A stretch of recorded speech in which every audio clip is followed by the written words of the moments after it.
As we narrow our focus, let's look at the 5 long waves that have occurred over the history of the United States.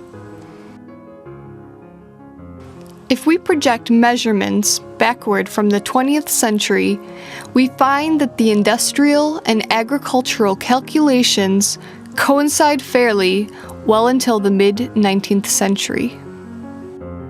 Let's begin with the first 3 waves leading up to the Great Depression of the 1930s. The first wave began at the time of the American Revolutionary War and reached its peak during the early decades of the United States. We identify this wave by economic prosperity due to maritime trade, along with the development and proliferation of Eli Whitney's cotton gin. In addition, the development of the steam engine by James Watt and its application to water transportation by Robert Fulton furthered this prosperity. The second wave began throughout the era of good feeling during the 1820s, a period in which Americans were united in purpose. This wave reached its peak a decade before the war between the states.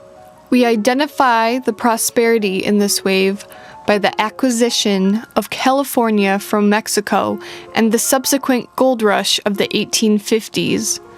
In addition, the development of the steel industry, which enabled the rapid growth of railroads in the East, added more prosperity. The third wave began around 1880, when the United States went to freer silver and gold standards. This wave ended when President Franklin D. Roosevelt took the country off of the gold standard in 1933. The economic surge of this wave came from a series of events.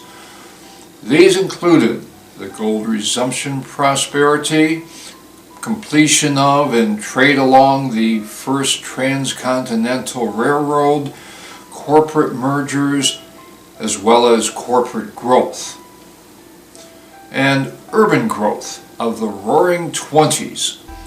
During this wave, education and engineering led to massive developments in the fields of electricity and chemicals.